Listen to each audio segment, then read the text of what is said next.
dari Universitas Masasakti Kampus D Bekasi.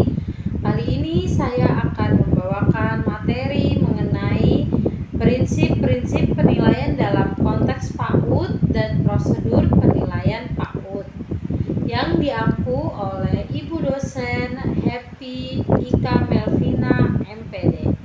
Ada beberapa prinsip-prinsip penilaian PAUD. Yang pertama, menyeluruh, yaitu penilaian mencakup semua aspek pertumbuhan dan perkembangan anak, baik sikap, pengetahuan maupun keterampilan.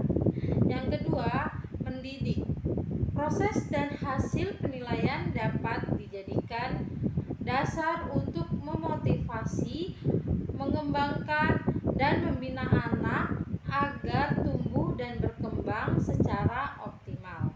Yang ketiga, berkesinambungan, yaitu penilaian dilakukan secara terencana, bertahap, dan terus-menerus untuk mendapatkan gambaran tahapan pertumbuhan dan perkembangan anak.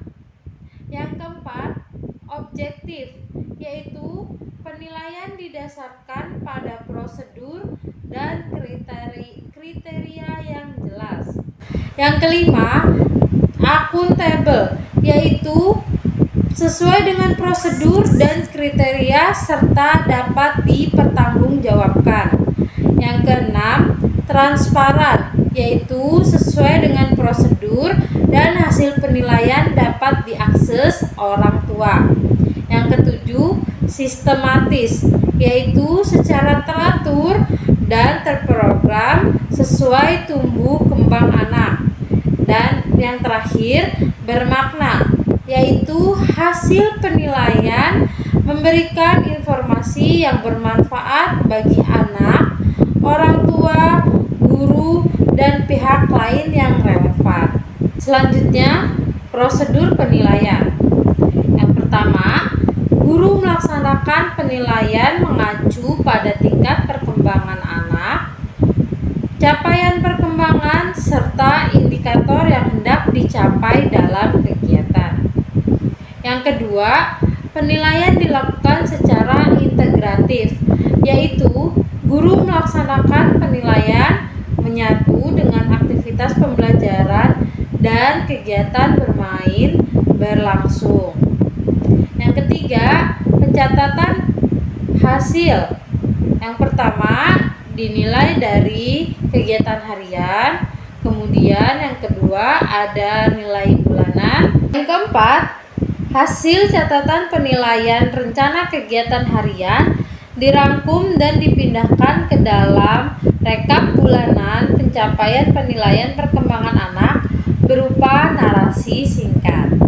Yang kelima, rekam hasil penilaian.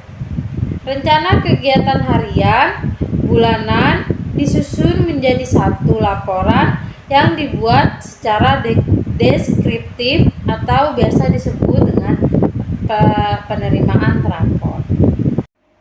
Nah, berikut merupakan contoh dari penilaian harian. Biasanya penilaian harian itu dicatatnya per anak, kemudian kemudian disimpan untuk kemudian dicatat di penilaian bulanan. Kemudian selanjutnya merupakan contoh dari penilaian bulanan.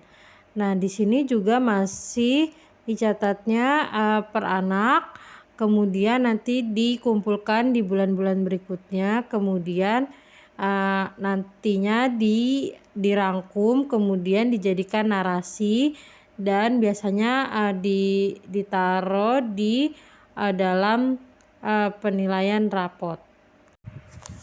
Nah, untuk penilaian anak PAUD biasanya menggunakan keterangan sebagai berikut. BB merupakan belum berkembang, MB mulai berkembang, BSH berkembang sesuai harapan, dan yang terakhir BSB yaitu berkembang sangat baik. Itulah yang bisa saya sampaikan mengenai prinsip-prinsip penilaian dalam konteks PAUD dan prosedur penilaian PAUD. Kurang lebihnya saya mohon maaf. Wassalamualaikum warahmatullahi wabarakatuh.